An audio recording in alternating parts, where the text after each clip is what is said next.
Hey there, guys. It's been a while since I've recorded, and obviously a lot's changed. Not just with me, but there's a lot going on in the world. So I kind of wanted to just jump back into it. I wrote a little video essay that was meant to be a long form video essay that was just going to do a voiceover for, and there'd be an overlay. But given the subject matter, I felt it would be better to just read it directly to you. So I'm just going to adjust the brightness a little because it's looking a little dire. There we go. I mean, it's an important topic, but it doesn't have to be depressing. So, I've been noticing a disturbing trend lately. There's been this weird air of both entitlement and excitement that seems to permeate every aspect of the game. I see people complaining and not offering long term solutions. It is easier, after all, to shout catchphrases like reprint fetch lands or MTG Finance is ruining everything. After all, these buzzwords and phrases increase engagement, which is what content creators need in order to maintain your attention, generate interaction, and eventually monetize your outrage.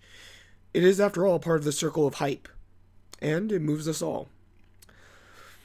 But the problem is, by utilizing the hype cycle in this way, we are ignoring a very vital opportunity to talk about important topics like self-worth or priorities, outside the world of Magic, but how they relate to Magic. Or instead, they're using the hype cycle, instead of just using the hype cycle to help your audience remove themselves from it and have a healthier relationship with the game instead of using it to create more interaction. I personally believe that we can be better than that. We can be better than that.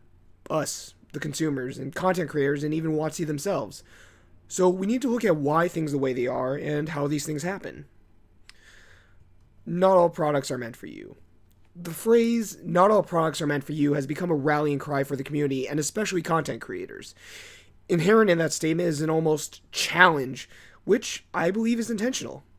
Consequently, it's still adversarial enough for many content creators to use it as a threat from WotC, and, to rile up their followers. In theory, this is a win-win for everyone, except for the average consumers like you and me.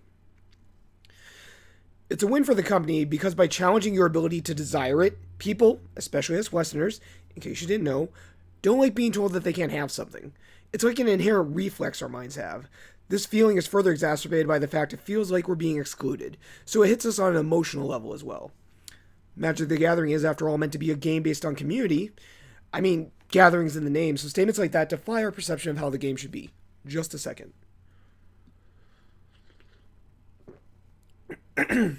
Therefore, it is also a win for content creators. Now, I want to clarify that this isn't some insane conspiracy theory. I don't believe all content creators know they're part of the hype cycle. However, some are very aware of how to use it to their advantage. I'm not going to get into the ethics of that, as that is another topic for another day. But by utilizing this outrage, or betrayal of market trust, they now have content for several Twitter posts that guarantee interaction, as well as possibly several videos reacting to or reviewing the products in question. They are now able to turn your outrage into engagement, which in turn becomes income for them to keep creating more videos. To turn your outrage into an engagement, which becomes income for them to create even more videos. It's like the cycle of capitalism. It's weird how that works. Thus, we have the cycle where the company sets up the pins and the creators knock them down. However, constantly being tugged around emotionally tends to have an unintended side effects on a person's mental health. But why do these statements bother us so much? Are all products meant for you? So, capitalism and consumerism inherently means Magic the Gathering products are available to anyone who can afford to purchase them. And honestly, for people like me, that means we don't fall in that category for certain products. But here's the thing about that. That's okay. Content creators often ask, why is this priced to be available for everyone? Or why is this not priced to be available for everyone? But should instead be asking, why do we even need this? Will it make us feel any better as people? Will it meaningfully change our interaction with our friends? The thing that bothers me, more than anything else, is this need of greed being used to monetize our opinions and outrage rather than trying to have a discussion about our relationship with Magic, money, and our priorities. No one in the community will deny that a lot of players, especially the younger ones, have latent or full-blown impulse control issues. Nor will anyone deny that there's a distinct feeling of missing out associated with not getting product. Yet, in spite of all of this, as a community, we don't think to stop and go, hey, maybe our relationship with Magic the Gathering isn't the healthiest.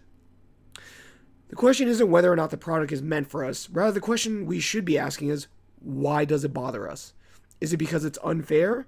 Because we feel attacked? It feels kind of like a self-inflicted wound. We have so many positive emotions tied in with Magic that anything that we see as a threat to it, even WotC themselves, we react to viscerally. They aren't just attacking us by saying the product isn't for us, they're attacking all the good memories we've made. And that sounds silly saying it out loud, right? Of course it does. But that's really what it feels like. I keep referring to the hype cycle. The hype cycle is what I call the MTG news cycle, as most of it is centered around previews, outrage, then previews again. Nearly all content creators are painfully aware of this and utilize it in some manner.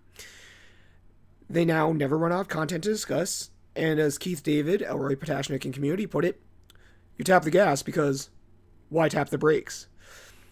But the problem is when your news cycle is a non-stop emotional roller coaster meant to farm engagement, people start to suffer for it.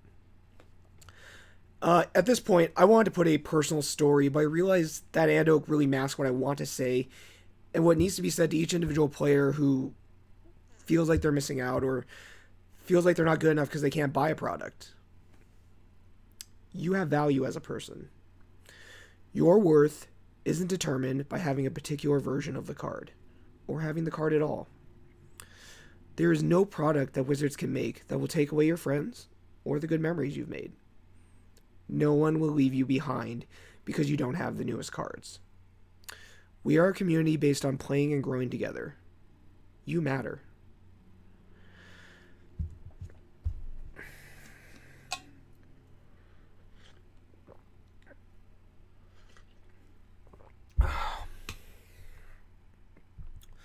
Breaking the hype cycle.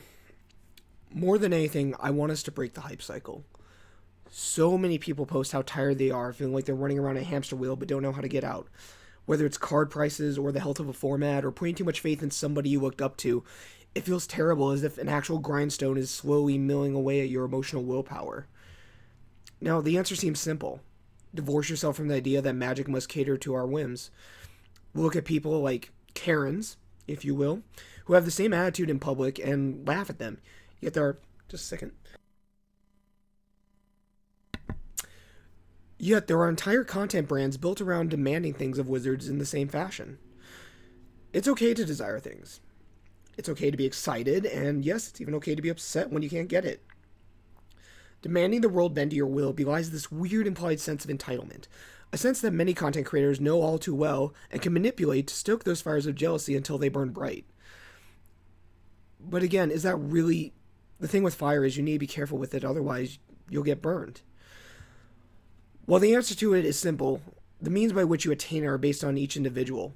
For me, it was acknowledging that a lot of content creators who constantly post about pack prices and such don't have my best interest at heart. That really came to a head recently with a lot of events in the world when I came to realize that, without getting too political, there were more people discussing pack prices than discussing what was going on in the world in regards to discrimination and police brutality. And I understand that Magic is an escape. I'm not mad at them, but I also acknowledge that my view, subscription, or follow is a commodity to them, as is yours. So, consequently, they need to talk about things that generate engagement, and sometimes that means that my value as a person of color is not going to be at the forefront. And that sucks, but it is what it is. They do care about the community, but this is also their livelihood now, which means they are not able to have a fully unbiased view of things, and they have to talk about things that generate engagement. Why am I having this discussion? The reason I wanted to discuss this is because when I was selling cards on Twitter, I had a lot of great deals for people. People who had previously bought from me would message me both sad and upset that they couldn't afford to get the newer deals that I had put up. This made me feel bad because I needed the money and I couldn't just give them the cards. So rather than writing off of, it's not for you, I'm sorry you're out of money, it sucks to be you, I did what I tried to do here. I tried to have a frank talk with them. That just comes down to this. The price may be right, but the time isn't. And that's okay. Not being able to own a particular card doesn't make you less awesome. You are valued and you are loved no matter what card you own. And I hope you don't forget that. I fully acknowledge that this piece and many in the same vein... Sorry. Obviously my throat's... I acknowledge this piece and many in the same vein going forward will not make me friends, and that's okay. I'm here for the community, and I'll do what I can to protect that which has given so much back to me. I wish you all the best, and I hope you keep the light of the community burning bright in your heart.